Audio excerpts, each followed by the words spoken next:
every time I get up here, it's about 13 weeks. And I always re-examine. I always look back on myself, say, what have I done in the last 13 weeks? And what do I want to do? And so some of you are going to look at that punch board over here and go, what does he think? And I'm going to tell a story about that. When I was about 5, I asked my mother what my soul was. I've been to church and we talked about souls. And she says, Owen, it's not a solid. And it's light, it can move, and you can see through it. I said, it's got to be Swiss cheese. And I was just running through the Google stuff, and I ran across this, and I thought, and that brought all that back to mind. Isn't that funny how you get something from your childhood, and it stays with you? It just stays with you. This is a self-examination. You notice I said self. But if you wish to join me this morning and examine your soul, do so. I think the first thing we got to do, what does soul mean? And on Mondays, a lot of times Fred calls me, and I always tell him what I'm doing. He tells me what I'm doing. He's what he's doing. And I told him what I'm doing. He said, oh, it's the breath of life. That's his definition of soul. And I looked it up, and it's also your spirit. It's also your spiritual part, your body, of your body.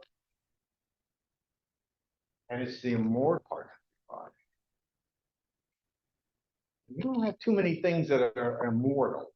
And, you know, when early man, they had to go through and try to find his soul. You know, a lot of people's souls back there in their billfold, okay, of their heart is. They just, and then I Googled it. Of course, that's something I do in the back a lot. All the young men that go back there, they know that we Google a lot of things, a lot of Wednesday nights. And this is Google's representation of the soul. To me, it looks like an angel or a dove. And then there's kind of a face in the background or something. So it doesn't look like Swiss cheese.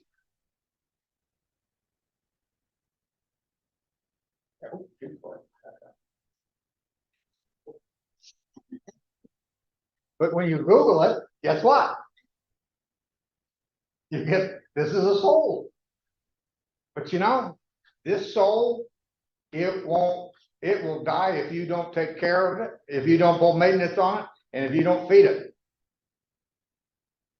Just like yours will.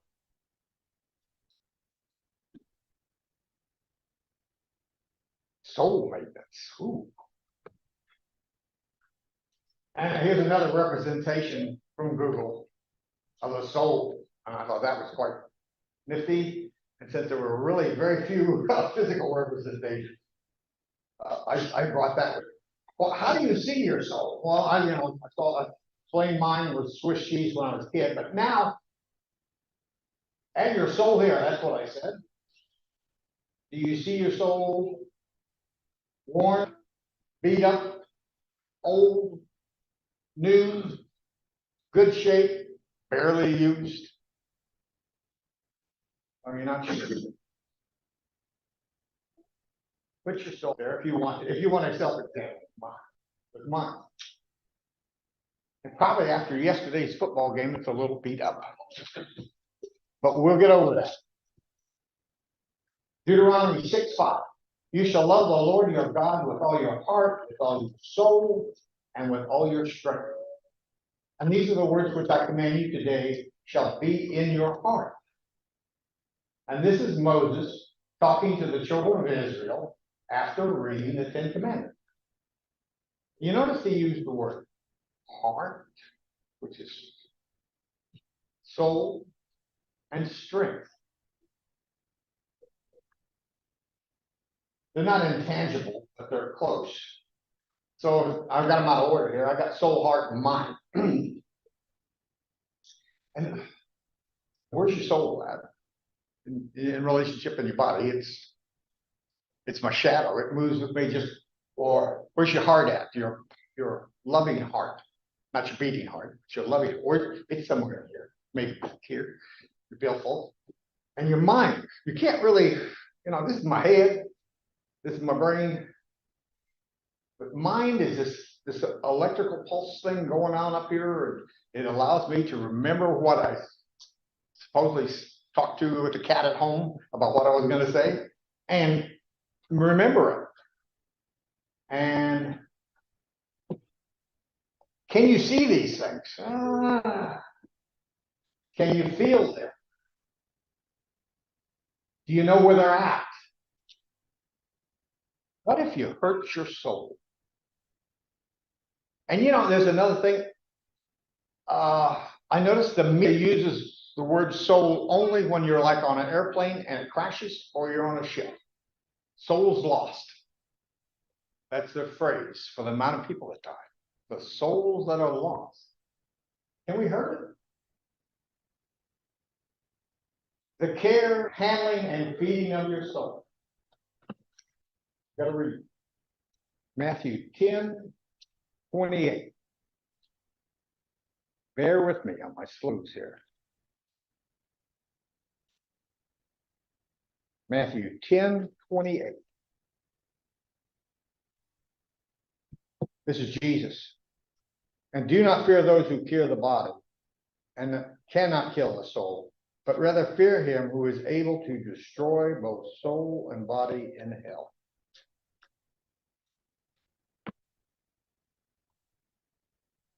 Destroy your soul. We have to take care of it. The feeding of it. Psalms 25.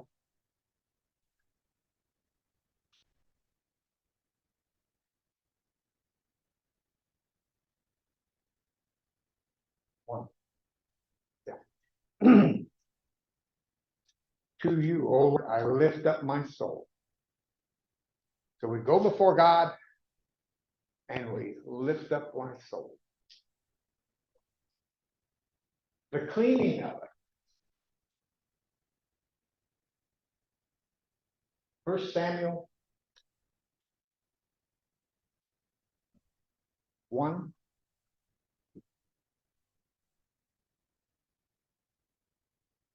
(15). 1 Samuel 1:15. And this is Hannah speaking. But I answered and said, no, my Lord, I am a woman of sorrowful spirit. I have drunk neither wine nor intoxicating drink, but I have poured out my soul before the Lord.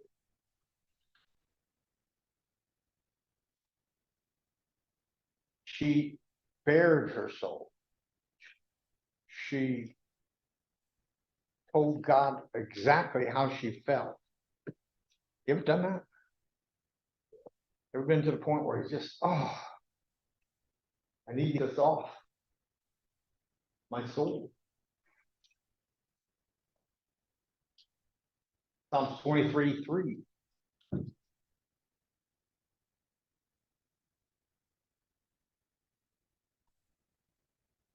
Okay, well, I've actually got it. I don't think I have to do anymore. He restores my soul.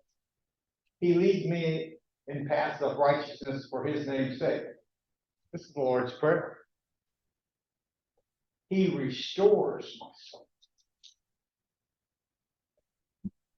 So there's all things that kind of things, they're emptying, the pouring out of, the restoring of. There's things going on. Who cares for your soul? Psalms 119, 175, and 176. My soul lives, and it shall praise you. Let your judgments help me. In other words, let your laws help me. Let your commandments help me. I have gone astray like a lost sheep. You ever been lost? You ever went astray? I have. It's painful. Seek your servant, for I do not forget your commandment. I do not forget your laws.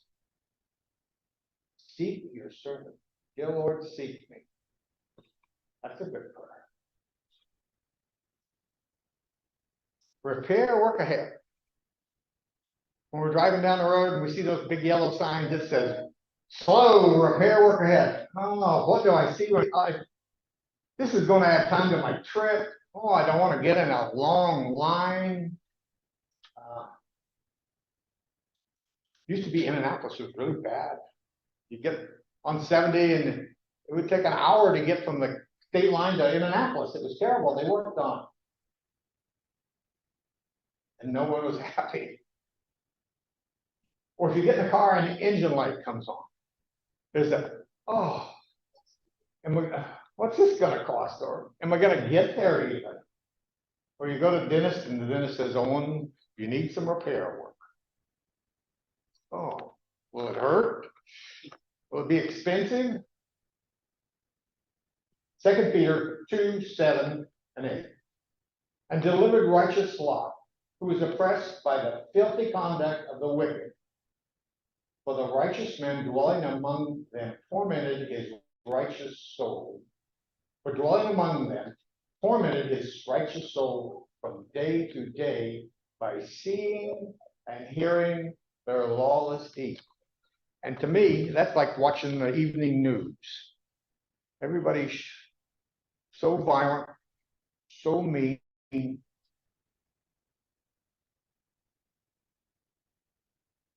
And they talk about things that are things I don't want to hear as far as man's conduct. It's soul repair painful. My service soon soul light is on. If I had one.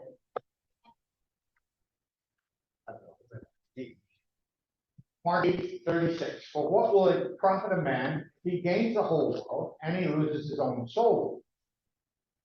Or what will a man give in exchange for his soul? And that last rings truer today than it ever did. Because people trade their souls for fame, power, money,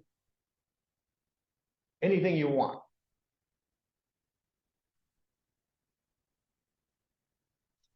We need to take care of ourselves. Job 24:12. The soul of the wounded cry for help. You ever have that sinking feeling that things are out of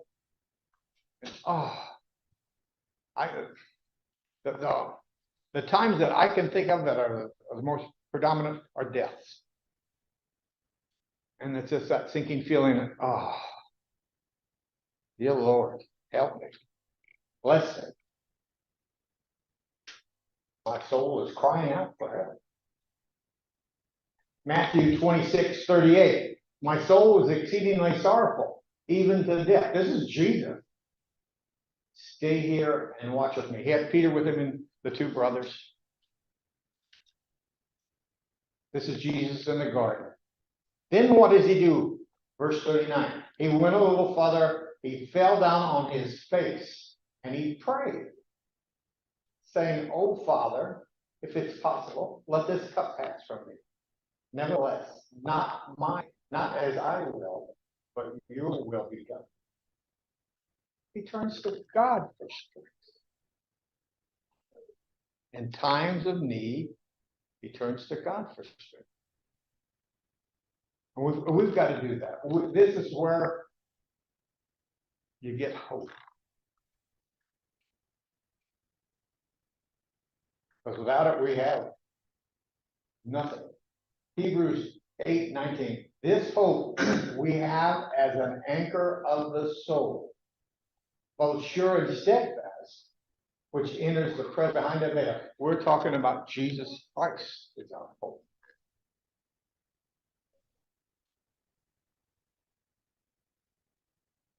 We're talking about our salvation. Everybody had to use the word pilgrims today. I caught that. Beloved, I beg you as sojourners and pilgrims, abstain from the lustly flesh which war against the soul. War against the soul. Yes, we are at war with evil. It wears on us. This is the one reason we come every Sunday. To build up, repair, be replenished, be renewed, be comforted, be loved, and then sent back out. Tell a personal story. When my wife died, I asked God, take that pain away. That's just so hard. And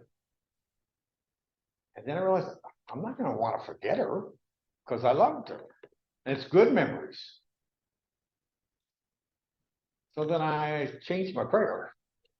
I said, dear Lord, give me a better way to carry this grief. Things got easier.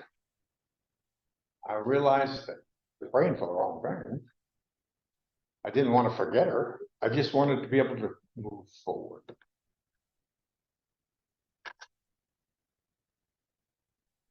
That's our job. Save our soul, then others. 1 Peter 1:9.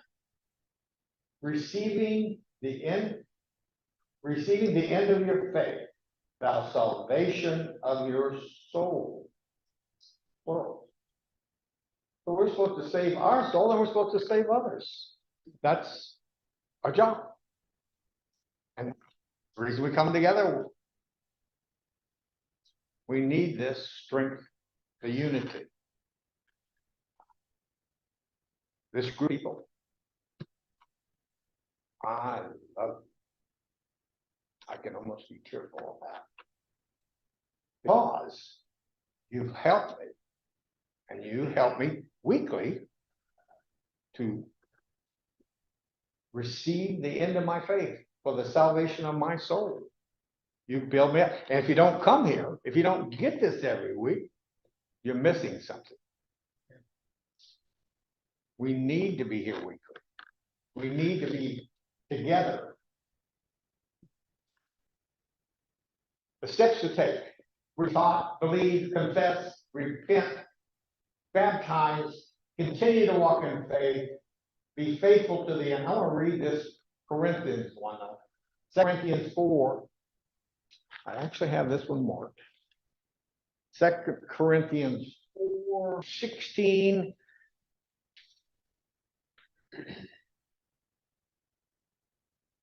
through 18. That's like, no wonder that didn't make sense. There we go. Therefore, do not lose heart. Even though our outward man is perishing, yet the inward man is being renewed day by day. For our light affliction, which is but for the moment, is working for us far more exceeding an eternal weight of glory. While we do not look at the things which are seen, but at the things which are not seen. For what my mother was trying to explain what my soul was, the things that are not seen. The things which are seen are temporary, but the things which are not seen are eternal. If there's anything we can do for you, if there's anything we help you, you need to be baptized. Come forward now as we stand with it.